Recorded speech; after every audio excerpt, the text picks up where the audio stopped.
పశ్చిమ బెంగాల్లో నూతన ప్రభుత్వం ఏర్పడినా కూడా ఇప్పటికీ కూడా అటు టీఎంసీ నాయకులపై చాలా కోపంతో ఉండేటటువంటి అటు పశ్చిమ బెంగాల్ ప్రజలు అనుకోవచ్చు, అటు బీజేపీకి సంబంధించినటువంటి క్రియాశీలకంగా కొంతమంది కార్యకర్తలు దాడులు చేస్తున్నారు అంటూ కూడా అటు ప్రతిపక్షాలు కూడా చాలా దానికి సంబంధించినటువంటిది కీలక వ్యాఖ్యలు ఒకవైపు చేస్తున్నటువంటిది. మరొక వైపు టీఎంసీకి సంబంధించినటువంటి ఇండ్లపై తర్వాత అటు వారిపై కూడా అటు కోడిగుడ్లతో వారికి తోచినటువంటి వస్తువులతో కూడా దాడులు తీవ్రమైనటువంటిది. ఈరోజు ఏకంగా ఇటు ఎంపీ ఇటు టీఎంసీకి సంబంధించినటువంటి సీనియర్ లీడరు చాలా క్రియాశీలకంగా యాక్టివ్ పొలిటీషియన్ అని చెప్పవచ్చు. తర్వాత మహువా మైత్రి ఆమె ఎంపీ కృష్ణానగర్లో చాలా కీలకమైనటువంటి సమావేశాన్ని నిర్వహిస్తుంది ఒక బిల్డింగ్లో.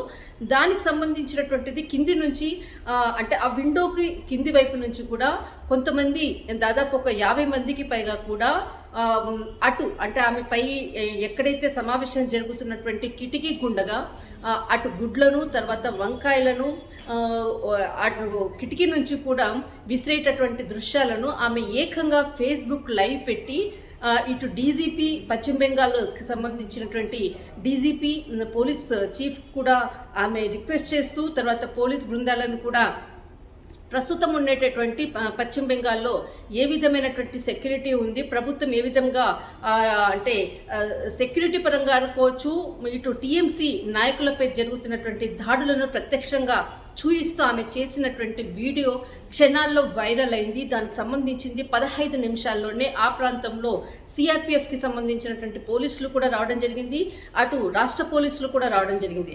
అయినా అక్కడ సిఆర్పిఎఫ్ పోలీసులు వచ్చాక అక్కడ ఉండేటటువంటి ఎవరైతే గుమిగూడినటువంటి దాదాపు 50 మందికి పైగా కూడా ఎవరైతే ఉన్నారో వాళ్ళందరూ కూడా బీజేపీకి సంబంధించినటువంటి గూండాలు అంటూ కూడా ఆమె చాలా ప్రత్యక్షంగా అటు ఫేస్బుక్ లైవ్లోనే ఆమె చెప్పినటువంటిది.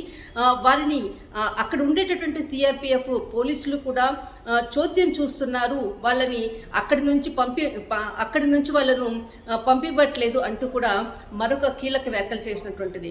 ఇక్కడ రాష్ట్రంలో ఇటు టీఎంసీ నాయకులపై దాడులను తీవ్రం చేసింది ప్రభుత్వము. ఇది కక్షపూరితమైనటువంటి చర్యలు అంటూ కూడా అటు మహువా మైత్రి చేసినటువంటి ఫేస్బుక్ లైవ్ క్షణాల్లో పశ్చిమ బెంగాల్లో ఉండేటటువంటి టీఎంసీ కార్యకర్తలు అనుకోవచ్చు, టీఎంసీ నాయకులు కూడా దీనిపై సోషల్ మీడియా వేదికగా కూడా ఒక్కొక్కరిగా పోస్టులతోటి అటు ప్రభుత్వంపై విరుచుకపడినటువంటిది అని చెప్పవచ్చు. దాదాపు ఈరోజు ఏదైతే మహువా మైత్రికి మీద ఏదైతే దాడి చేశారో వారికి సంబంధించినటువంటి కీలకమైనటువంటి వ్యక్తులను అటు పోలీసులు కూడా అదుపులో తీసుకున్నారు. కానీ ఇక్కడ ఏకంగా ఇటు పోలీస్కి సంబంధించినటువంటిది బెంగాల్ పోలీస్ చీఫ్కి ఆమె ఎక్స్లో ట్యాగ్ చేస్తూ వెంటనే ఇక్కడ ఉండేటటువంటి రాష్ట్ర పరిస్థితి ఏ విధంగా ఉందో, ప్రభుత్వము ఏ విధంగా విఫలమైందో అంటూ కూడా చేసినటువంటి కీలకమైనటువంటి వ్యాఖ్యలు.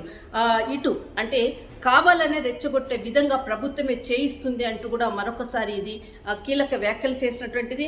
కానీ క్షణాల్లో ఆమె చేసినటువంటి లైవ్పై అటు యావత్ అన్ని పార్టీలు కూడా దీనిపై స్పందించి దీనిపై కూడా ప్రభుత్వంపై కూడా అటు వ్యతిరేకంగా కూడా పోస్టులు చేస్తున్నటువంటిది. ఒక్కసారి మహువా మైత్రి చేసినటువంటి ఫేస్బుక్ లైవ్ ఒక్కసారి ఈరోజు ఒక తమిళనాడు ఇక్కడ మనకు పశ్చిమ బెంగాల్కి సంబంధించినటువంటిది రాజకీయాల్లో అక్కడ ఉండేటటువంటి పరిస్థితులను నేను తెలియచేస్తున్నాను, ప్రస్తుతం టీఎంసీ వాళ్ళ మీద ఏ విధంగా కక్షపూరిత చర్యలు అంటూ కూడా ఆమె చేసినటువంటి ఫేస్బుక్ లైవ్ ఈరోజు ఒక బిగ్ బ్రేకింగ్ అని చెప్పవచ్చు.